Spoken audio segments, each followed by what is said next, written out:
बच्चों, today we will do class 7th science chapter motion and time. So first of all, what is motion? Any object which moves. हम कैसे बोल सकते हैं कि कोई भी ऑब्जेक्ट मूव कर रहा है, इट मीन्स वो क्या है, क्या शो कर रहा है, वो मूवमेंट शो कर रहा है और वो मोशन में है. So if we have to define motion, तो हम मोशन किसको बोल सकते हैं? कोई भी, फॉर एग्जांपल मैं आपको बताऊं, ये पर्सन है, दैट इज़ मूविंग, है ना, राइड कर रहा है बाइसिकल, तो ये क्या कर रहा है, मूव कर रहा है. तो अभी ये यहाँ पे है और कुछ टाइम पे यहाँ पे पहुँच जाएगा, मीन्स इसकी पोजीशन यहाँ से यहाँ क्या हो जाएगी, शिफ्ट हो जाएगी. So we can say that motion is a some kind of change in the position of the object. Motion होता क्या है, some kind of change. Change किस में आया, वो किसी भी ऑब्जेक्ट की पोजीशन में. तो ऑब्वियसली जब मूव करेगा तो उसकी पोजीशन क्या हो जाएगी, चेंज हो जाएगी. तो हम बोल सकते हैं ये मोशन में है. अब there are two objects, okay, there are two objects, one is this and the other is this. ये दो ऑब्जेक्ट हैं.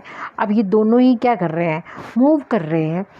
अब एक मूव तो दोनों कर रहे हैं, मीन अब ये दोनों मूव तो कर रहे हैं, बट हम कैसे बताएं कि ये ज़्यादा जल्दी मूव कर रहा है कि ये वाला ज़्यादा कर रहा है. So we can know with the help of speed कि कौन कितनी स्पीड से मूव कर रहा है. अब स्पीड हम बोलते हैं किसको है, स्पीड हम बोलते हैं डिस्टेंस कवर्ड बाय ऑब्जेक्ट. हमें पता है कि ये कितना कवर किया, इसने कितना मूव किया. तो डिस्टेंस अपॉन टाइम, कितने टाइम में कितना डिस्टेंस कोई कवर करता है, वो उसकी क्या होगी, स्पीड होगी. Speed is equal to distance upon time. अब इस स्पीड का हमें पता लग जाएगा, how we will know that. अब मैं आपको एक एग्जांपल देती हूँ. ओके, ये दो ऑब्जेक्ट है, ओके, ये दो ऑब्जेक्ट हैं, ये मूव कर रहा है, ठीक है, ये ऑब्जेक्ट है, ये मूव कर रहा है. 1 आवर में ये चला 35 किलोमीटर, ठीक है. 1 आवर मतलब ये इसका टाइम है और ये इसकी क्या है, कितने डिस्टेंस कवर किया. अब ये कोई बी ऑब्जेक्ट है. अब अगर हम बोलें कि ये बी ऑब्जेक्ट है और ये मूव किया 60 किलोमीटर, पर ये किया 2 आवर्स में, तो किसकी स्पीड ज़्यादा है, how we will know that. अभी मैंने आपको बताया कि speed is equal to distance upon time. अब डिस्टेंस कितना है हमारा, फर्स्ट के केस में निकाल लें तो 35 डिस्टेंस है किलोमीटर, और अपॉन जो है 1 आवर टाइम है, तो इसकी स्पीड कितनी हुई, 35 किलोमीटर पर आवर. अगर हम बोलें कि कितनी स्पीड हुई, 35 किलोमीटर पर आवर. अब हम दूसरा केस ले लेते हैं, ठीक है. इसकी याद रखना कि 35 किलोमीटर पर आवर हुई. आफ्टर दैट दूसरे की भी हम कैलकुलेट कर सकते हैं. अब हम दूसरे ऑब्जेक्ट की करते हैं. इसका डिस्टेंस कितना है, दैट इज 60 किलोमीटर, 60, और टाइम कितना है 2. सो 2 अब 60 अपॉन 2 कितना आया 30.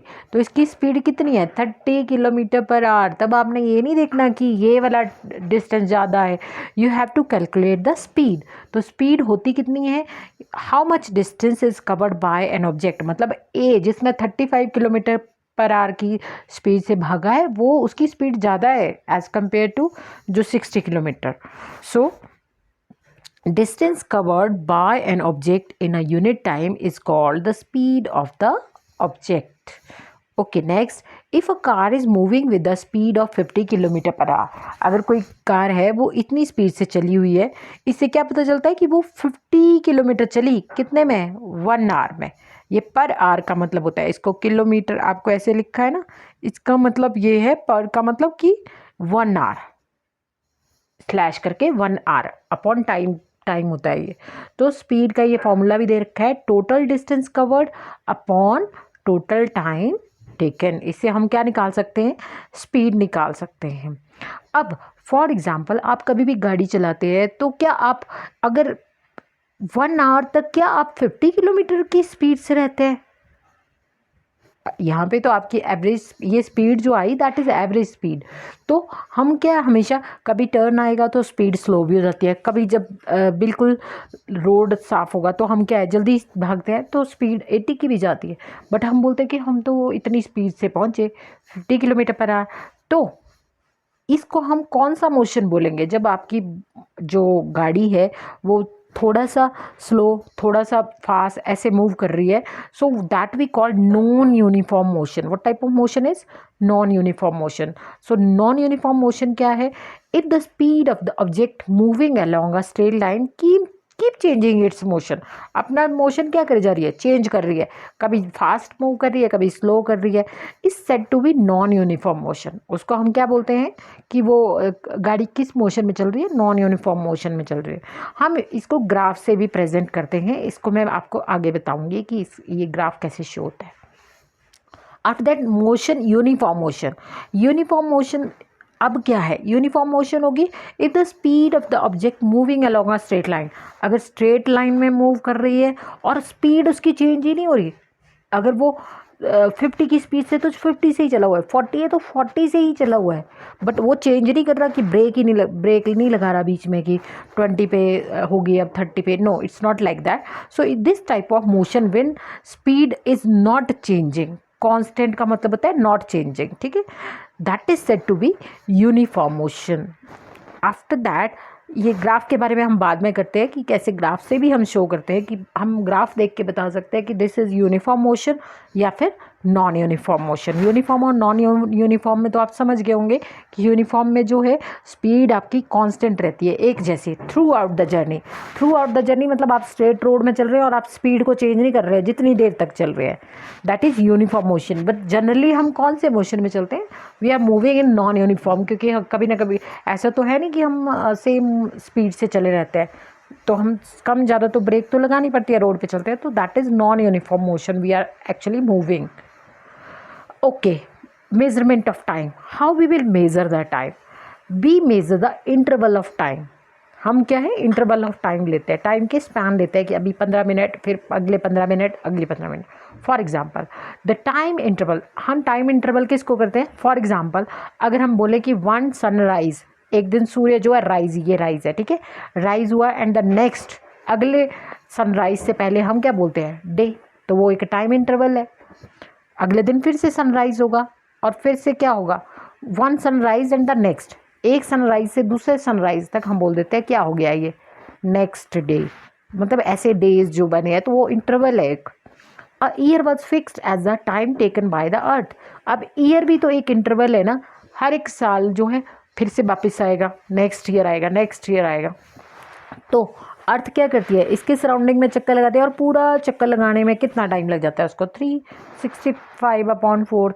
मतलब जितना भी टाइम जो है इसको लगता है, that is called the next.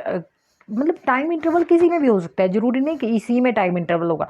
हम जब मेज़रमेंट ऑफ टाइम करेंगे, हम किसी गाड़ी के यूनिफॉर्म मोशन को देखेंगे, तब हम बोलेंगे ये 15 मिनट में इतने चली, नेक्स्ट 15 में इतने चली, या हम बोलेंगे 1 आवर में इतने, next 1 hour. That is called time interval. Okay, so measurement of time. periodic events are used for measurement of periodic events are used for measurement of time. मतलब हमने टाइम को क्या करना है? मेज़र करना है, तो हम उसके लिए periodic events लेते हैं. ठीक है, periodic events अभी बताती हूँ. जैसे periodic motion of the pendulum. जैसे कि पेंडुलम है, have you seen, everybody have seen that कि ये यहाँ से फिर से वापस आता है, फिर ऐसे ऐसे घूमता है. ठीक है, periodic मोशन में. तो ये मोशन है पेंडुलम का, वो उसको भी हमने किसके लिए यूज़ किया है? वॉचेज़ और क्लॉक्स में यूज़ करते हैं पेंडुलम को. ये कैसे वर्क करता है इसके बारे में बताती हूँ मैं आपको. The pendulum complete one oscillation. देखो यहाँ पे एक पेंडुलम है, मैं इसके यहाँ से बताती हूँ आपको कि ये पेंडुलम कैसे वर्क करता है. मान लो ये यहाँ इसकी फिक्स पोजीशन है, ठीक है. अब इसकी एक एक्सट्रीम एंड ये है ए पोजीशन. फिर ये यहाँ पे जब ये मूव करेगा तो यहाँ तक थोड़ी ना मूव करेगा, ये यहाँ से फिर वापस जाएगा. तो ये मोशन जो हुआ, यहाँ से गया, यहाँ पे जाता है, फिर आगे जाता है, मूव करता है और फिर वापस आ जाता है. तो ये जो मूवमेंट इसका इधर से इधर हो जा रहा है, ये one mean position to the second mean position हम इसको बोलेंगे. ठीक है, तो ये इस पोजीशन को बोल रहा है. हम बोल सकते हैं कि ये ए पोजीशन और ये इसकी ए पोजीशन है, और जब यहाँ पहुँचेगा ये वापस यहाँ जाते जाते तो इसकी बी मीन पोजीशन हो जाएगी. So the pendulum complete one oscillation, जो इसकी एक जगह से दूसरी जगह मूवमेंट होती है ना, यहाँ से यहाँ तक, उसको हम बोलते हैं वन ऑसिलेशन। जब ये यहाँ से वापस यहीं अपनी पोजीशन पे आ जाएगा तो हम बोलेंगे क्या हो गया, वन ऑसिलेशन हो गया। ये मूव कर रहा है ना, देखो यहाँ पे है, अब ये दोबारा फिर से यहाँ से जाके फिर वापस यहीं पे आएगा, तब हम बोलेंगे कि वन ऑसिलेशन क्या हो गए, कंप्लीट हो गए। The pendulum complete one oscillation when Bob बोलते हैं, ये जो गोल सा होता है, ठीक है, उसको बोलते हैं bob. So bob moves one extreme position A to the other extreme position B and come back to A, फिर से वापस वहीं पे आ जाता है। अभी ए से गया ये अगर हमने ए बोली तो ये दूसरे एंड पे बी, तो बोला ए से बी तक जाएगा, फिर वापस ए तक जब तक आएगा तो वन ऑसिलेशन होगी। The time taken by the pendulum, अब जब एक ऑसिलेशन, एक चक्कर पूरा लगा के वहीं पे अपनी पोजीशन पे आ रहा है तो उसको हम बोलते हैं one oscillation, that we call one oscillation. और उसको हम बोलते हैं टाइम पीरियड। क्या बोलते हैं, टाइम पीरियड। कितना टाइम उसने लिया पेंडुलम ने वन कंप्लीट करने के लिए oscillation, that is called time period. और जो पेंडुलम है, if the time period is 1 second, अगर ये टाइम पीरियड यहाँ से यहाँ जाके यहाँ से यहाँ 3 पोजीशन हुई ना, एक सेंटर में एक पीछे, तो इसको यहाँ से यहाँ वापस आने में जो टाइम लगा, अगर ये 1 सेकेंड है, कितना है, 1 सेकेंड, तो इसे it is called second pendulum. तो जो आपने वॉचेज़ में देखा होगा ना कि ऐसे पेंडुलम है, तो जब वो एक बार घूम के आ जाता है वापस तो उसमें 1 सेकेंड हो जाता है, तो वो सेकेंड पेंडुलम बोलते हैं उसको, सेकेंड का पेंडुलम, ठीक है। जो 1 सेकेंड, दूसरे सेकेंड में फिर से ये मूव करेगा, फिर तीसरे में, तो 1 सेकेंड करके ये 60 सेकेंड में 1 आवर कंप्लीट कर देगा। After that the time taken by the, ये तो मैं आपको बता ही चुकी हूँ, और ये इसी प्रिंसिपल के ऊपर भी काम करता है। क्वार्ट्ज बाज वॉचेज होती हैं, ऐसी वॉचेज आपने देखी होंगी, इसमें इलेक्ट्रिक सर्किट यूज़ होता है, ठीक है, और इनको क्वार्ट्ज वॉचेज भी बोलते हैं। Units of time and speed, अब आप घर गए और आपकी मम्मा ने बोला कि 1 पोटैटो लाना, तो आप क्या बोलोगे, कितने लाने हैं, तो आप क्या बोले, मम्मा क्या बोलेगी, 1 kg या ½ kg ले आओ, ऐसे बोलेंगे ना। अब अगर मान लो आपको बोला दूध लेने जाओ, तो आप बोलेंगे कितना चाहिए, 1 लीटर, 2 लीटर, कितना लेके आना है, ठीक है। सिमिलरली आपको बोला कि वो बस इतने चली, तो कितना चली, मैंने बोला 500 चली, 500 क्या चली, 500 kg चली, मीटर चली, किलोमीटर चली, क्या चली। तो ये जो मैं साथ में मीटर बोल रही हूँ, kg बोल रही हूँ, सेकेंड बोल रही हूँ, आवर्स बोल रही हूँ, what are that are the measuring unit. इसको ही हम क्या बोलते हैं, यूनिट बोलते हैं। तो टाइम की यूनिट क्या होती है, टाइम की बेसिक यूनिट, या हम बोले SI, ठीक है, इंटरनेशनल स्टैंडर्ड ऑफ यूनिट, जो हम इसको मानते हैं SI को। Basic unit of time is second, वैसे तो आवर्स भी है बट बेसिक मतलब SI यूनिट, ठीक है। SI में हम टाइम को सेकेंड लेते हैं। और basic unit of speed is distance upon time, तो SI यूनिट है इसके, किसके, स्पीड के। मीटर पर सेकेंड कैसे बने, देखो जैसे मैंने बोला था, स्पीड किसके बराबर होती है, डिस्टेंस अपॉन टाइम, तो डिस्टेंस किस में, डिस्टेंस के यूनिट क्या होते हैं, मीटर SI, और टाइम के सेकेंड, तो ये बन गया मीटर पर second. This is about unit of time and speed. After that measure of speed, आप गाड़ी देखी होगी, गाड़ी में ऐसे एक बना होता है ना मीटर सा, so what is that, speed is speed को ये क्या करता है, मेज़र करता है, ठीक है। ये वाला इसको बोलते हैं speedometer, it record the speed, ये स्पीड को रिकॉर्ड करता है बट किलोमीटर पर आवर में। जब आप चले होंगे तो उसमें ये मीटर पे शो हो रहा होगा यहाँ पे कि कितनी स्पीड हो गई, इधर को जैसे आप स्लो कर देंगे तो ये आपको बताता है, ये देखो है ना यहाँ पे नीडल सी ये शो करती है, जब यहाँ मूव करेगी तो ये बताएगी कि इतनी स्पीड है, that show speed in the kilometre per hour में।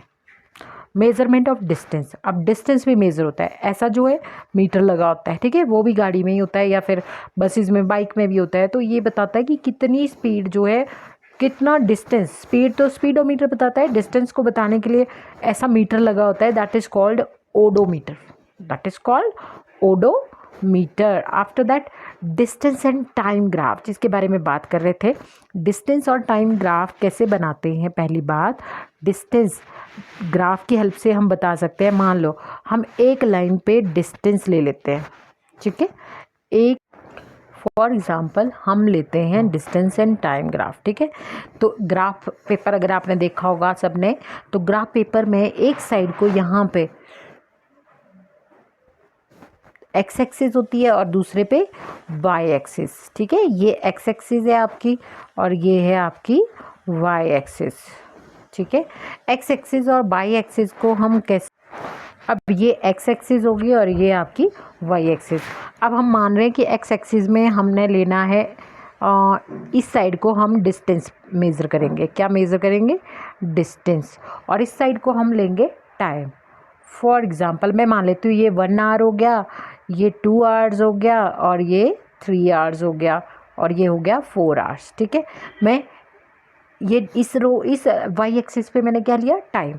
एक्स एक्सिस पे मैं ले रही हूँ डिस्टेंस, ठीक है। मैं यहाँ लेती हूँ 20, 40, 50 किलोमीटर पर आवर मैं ले रही हूँ, ठीक है। 40, 60 और 80, ठीक है। अब मान लो 1 आवर पे जो है मेरा जो डिस्टेंस था 20 किलोमीटर था, तो मैं यहाँ से यहाँ जाऊँगी। अब सेकेंड 2 पे मेरा जो डिस्टेंस था वो 40 था, तो 3 पे जो था थर्ड आवर्स में, अगले 1 घंटे में मैं और 20 किलोमीटर चली, 60 हो गया। अगले में मैं और ये चली तो मेरा कितना हो गया? 80 हो गया। अगर मैं इसको सबको जोड़ूंगी तो मेरा स्ट्रेट लाइन ग्राफ आया। अब ये जो आपको लाइन है ना, इस लाइन से ये जो सेंटर में जो लाइन है ये हमें ये बताएगी, ठीक है। ये वाली लाइन हमें ये बताएगी, जो ये एक सिंग स्ट्रेट लाइन बनी, कि ये जो मोशन है ये कैसा मोशन है? ये आपका जो है स्ट्रेट लाइन मोशन है और ये जो है साथ में यूनिफॉर्म मोशन है। क्योंकि देखो फर्स्ट 1 आवर में ये 20 किलोमीटर चल रहा था, सेकेंड आवर में ये आपका अगले 20 किलोमीटर चला, क्योंकि यहाँ पे 40 था। यहाँ पे अगले 1 आवर में आपके पास 60 पे पहुँच गया, तभी तो आपने यहाँ से यहाँ को मिलाया। फिर यहाँ पे 80 था, तो अगले 1 आवर में, क्योंकि यहाँ का गैप कितना है? 1 आवर का है, ठीक है। 1 आवर का है, तो इसको हम बोलते हैं कि हमने ग्राफिकली जो है ग्राफ के पेपर के ऊपर जो है हम डिस्टेंस टाइम ग्राफ को क्या कर सकते हैं?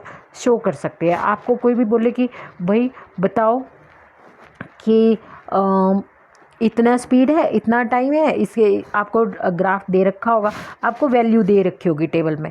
तो आपने पहले तो टाइम सेट करना है, कितने कितने 1 आवर्स का दिए, फिर आपने स्पीड ले ली 40, 50, 60, 10 की स्पीड से भी ले सकते हैं। उसके बाद जैसे भी है, मान लो ये 1 था, ये 2 था, ये 3 आवर्स में, और यहाँ मान लो 20, 40, 60, 80 और 100। तो आप इसमें ले सकते हैं। आपको बोला कि 2 आवर्स में जो है 40 पे थी, तो आप यहाँ से ऊपर को जाएंगे और यहाँ से इधर को जाएंगे, तो आपको यहाँ पे सेंटर में मिलेगा, ठीक है। ऐसे ही अगर आप यहाँ से आगे जाएंगे तो आपको यहाँ पे मिलेगा, आगे आगे ऐसे इसको जोड़ना है जिससे।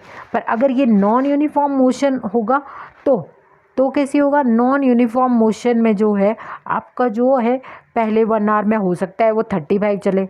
फॉर एग्जांपल अभी मैं आपको बताती हूँ कैसे। Just wait. जैसे कि फॉर एग्जांपल आप जो है यहाँ पे फर्स्ट 1 आवर में जो है 35 किलोमीटर चले, तो आप यहाँ पहुँचेंगे, 35 यहाँ पे होगा ना कहीं पे। अगले 1 आवर में आप हो सकता है और 20 किलोमीटर चले, तो आप यहाँ पहुँच जाएंगे। तो कभी ऐसे, कभी ऐसे, कभी ऐसे, कभी ऐसे, तो ऐसा करते करते जो ग्राफ होगा that is of non uniform motion. देखो अभी यहाँ मैं ग्राफ से आपको बताऊँगी। ये देखो, ये ऑब्जेक्ट ए है, ये स्ट्रेट लाइन मोशन, आपको यहीं से पता चल रहा होगा कि ये सीधा चल रहा है। सीधा तभी चलता है जब वो कैसा मोशन होता है? यूनिफॉर्म मोशन है। बट यहाँ देखो, यहाँ इसकी स्पीड, अगर मैं बोलूँ कि यहाँ पे कितनी स्पीड थी, फॉर एग्जाम्पल कैसे कैलकुलेट करें? ये डिस्टेंस दे रखा है आपको, ये क्या दे रखा है? टाइम। तो अगर मैं यहाँ पे कैलकुलेट करना हो कि कितना है, तो मैं कैसे कैलकुलेट करूँगी? देखो ये लेती हूँ कैसे, यहाँ पे ऐसे लाइन बनाऊंगी तो यहाँ पे कितना डिस्टेंस था ये भी पता लग जाएगा इस लाइन पे, और कितना टाइम पे था वो यहाँ से पता लग जाएगा। तो उससे मेरे को पता लग जाएगा कि इसकी स्पीड यहाँ पे कितनी थी और यहाँ पे कितनी थी। तो आपका ये हुआ ग्रीन वाला नॉन यूनिफॉर्म मोशन और रेड वाला यूनिफॉर्म मोशन। ये भी एक तरह से नॉन यूनिफॉर्म या जिसके बारे में भी बताया हुआ है, ठीक है। Distance and time graph, distance and time graph for the motion of object. अब देखो यहाँ पे आपको बहुत क्लियरली दिखेगा, ये आपको टाइम दे रखा है, देखो यहाँ पे टाइम इंटरवल दे रखे हैं, ये 10 है, ये 10-15 है, ये 15-15 मिनट का आपको गैप दे रखा है, ठीक है। अब यहाँ पे स्पीड देखो, डिस्टेंस है, सॉरी स्पीड देखिए 10 है, फिर आगे 10 की स्पीड से इंक्रीज़ हो रहा है कि पहले 15 जो है वो कितना मूव कर रहा है, पहले इसमें जो है वो कहाँ था, यहाँ पे देखो 10:30 पे उसकी ये था 30 किलोमीटर डिस्टेंस चला, फिर अगले में कहाँ चला वो, अगले 15 मिनट में उसने और चला। तो ऐसे चलते चलते उसका कैसा आ रहा है, स्ट्रेट लाइन आ रहा है, it means that is uniform motion. Distance and time graph. Okay, thank you, that's for all. अगर किसी को समझ में नहीं आया होगा ग्राफ का, कमेंट कर देना आपने, मैं दोबारा ग्राफ जो है आपको स्पेशली ग्राफ का ही वीडियो बनाऊंगी जिसमें मैं ग्राफ को क्या है और क्लियरली जो है बताऊंगी। Okay, if you like it then subscribe this channel so that you get notification on time.